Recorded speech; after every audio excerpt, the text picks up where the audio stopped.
Hi everyone, today is Monday, December 27th, 2010. I hope everyone had a good Christmas. Christmas was kind of hard for me. Not kind of, it was very hard for me. So I didn't have a good Christmas, but it's my first Christmas without my mom, so I guess that was expected. It's gotten a little better now since Christmas is over, and I'm trying to think of it in terms of I survived Christmas, so chances are I'm going to survive, and it'll just take time, like everyone says. Trying to be positive. So I got a really cool Christmas gift. I got several cool Christmas gifts, but I got a surprise Christmas gift from a friend of our family that I hadn't expected anything from or anything.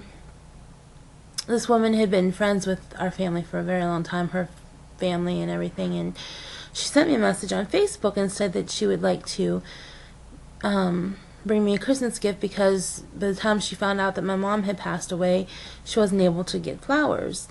So she said she wanted to be my secret Santa. So I was like, oh, you don't have to do that, but, you know, if you want to, that's fine. So her son dropped off the present to me on Christmas Eve, and I opened it, and it was a sewing machine. It's a really nice Singer sewing machine. I don't have it here with me. It's at my cousin's house right now. We haven't brought it here yet. I have to figure out where I'm going to put it, too. I don't know how to sew, but that'll give me something to do to learn to sew. So I'm kind of looking forward to that. This weekend I'm going to pick out some things at Joann Fabrics. They have some nice clearance fabric that I'm going to get some fabric to practice on. I'd like to make some. I found a tutorial on YouTube about pillow covers, envelope pillow covers, and they look pretty simple. Not a lot of supplies or anything, so I think that'll be my first attempt at sewing, so wish me luck there. What I wanted to do today was to show the books I got. I had looked, Stacy, she had shown some of the books that she got, someone had sent her, and I'm always looking on YouTube. I type in book haul, and then I look through the kind of books that people get, and then I look them up on Barnes & Noble to see if I'm interested in them. And then I make two lists. I make a list of what my library has, and then a list of what they don't have that I will have to buy sometime. I did find out that my library has outreach services, and they deliver books to people who can't get to the library. So in my building, there's like 2 or 3 other people that use the service, and I think it's the first and third Wednesday of the month they deliver books. They pick them up and deliver them. So you can go online and pick out the books you want, and then they bring them to you. So that's really exciting. So I'm making a list of books that I want to get. I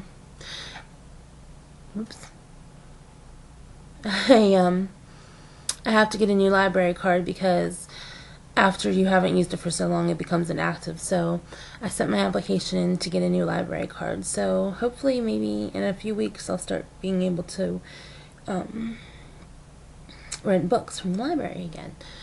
But right now I got some books through Barnes & Noble for a Christmas gift. My cousin gave me a gift card and told me I could get whatever I wanted. So I love to read, so I thought I'd get books. So I'll show what all I got. First I got, this wasn't, I didn't buy this one. I got this one from another cousin. It's called Spiritual Secrets to Weight Loss. A 50-day renewal of body, mind, and spirit. Everything is backward in my cam, so you'll have to just excuse that part. This is really good. It talks about the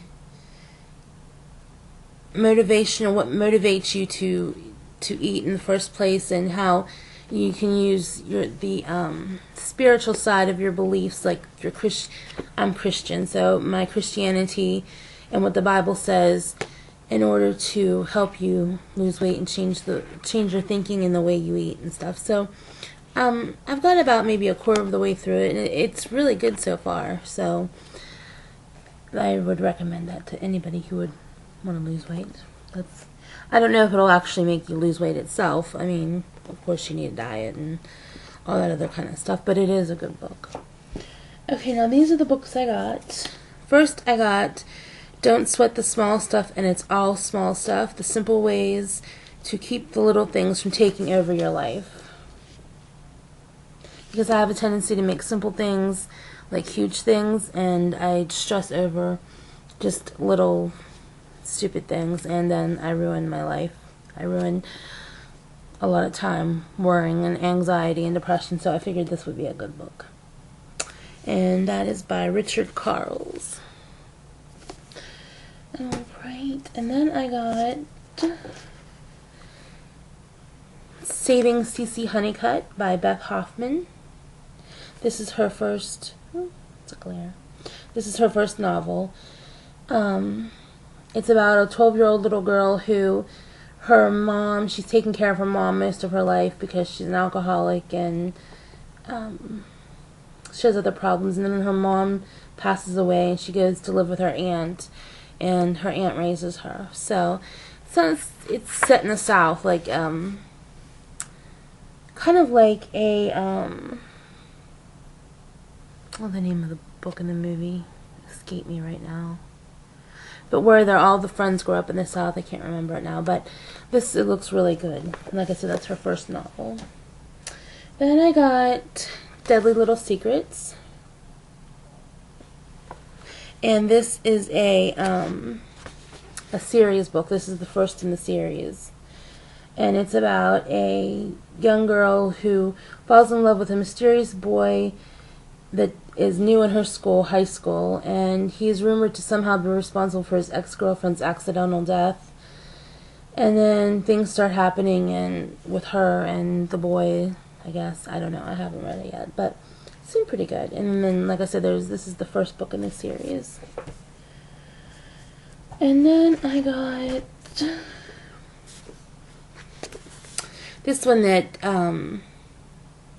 Stacy had shown. It looks really good. It's by Bev Marshall, Walking Through Shadows.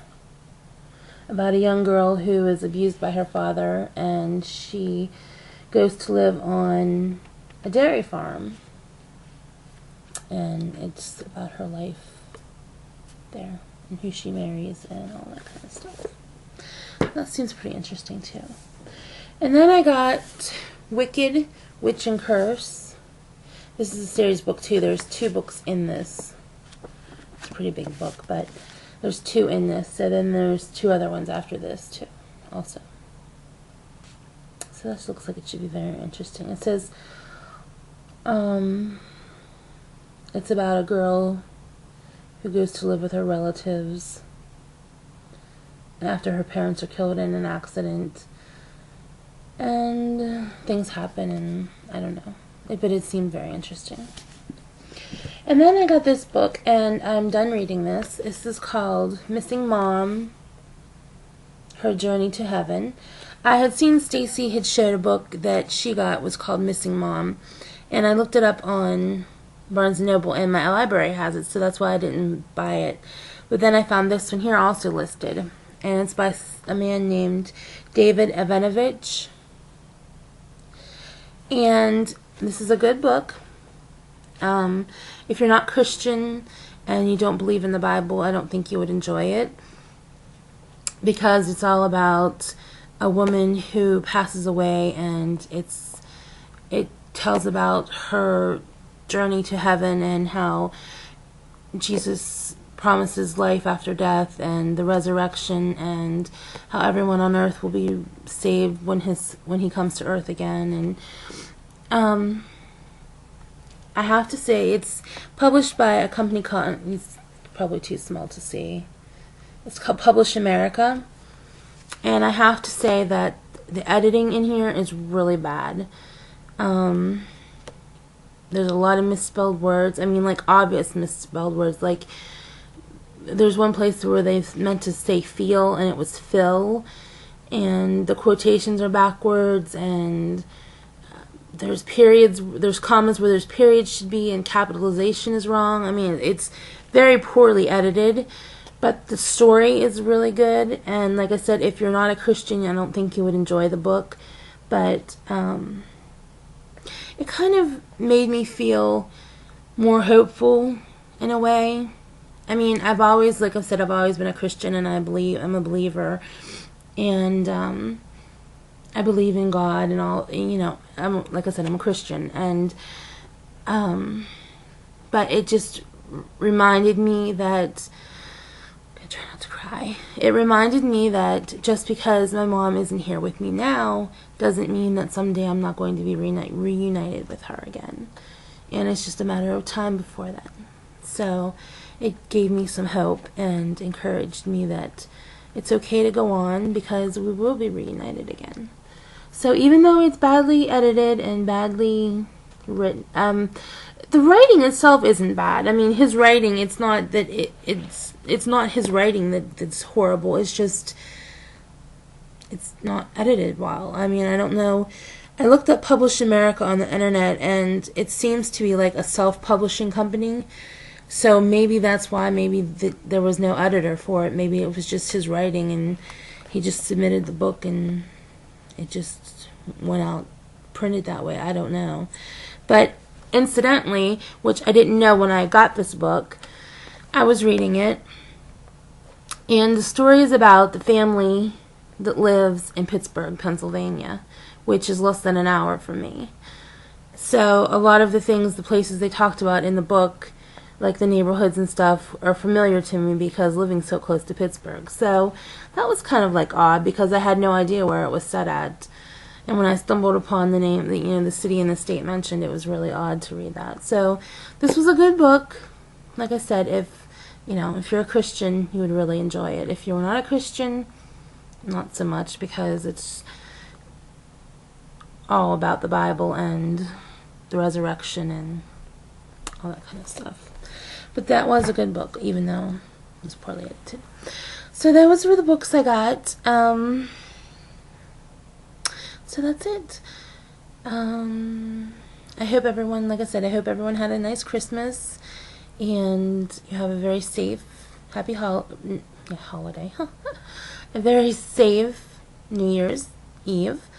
Anybody gonna do anything exciting? I'm not doing anything. I never usually do anything for New Year's. I think they're having some kind of a party in the community room here at my building, but I don't think I'm going. I really don't. I've met a few people in the building, but I don't really know that many people, so I don't think I'll be going to that. I usually just stay online and ring in the new year online. My best friend, she'll be working New Year's Eve, and I can talk to her on the internet while she's at work, so I'll probably talk to her and ring in the new year on the internet. So thanks for watching, and I will talk to everyone soon. Bye.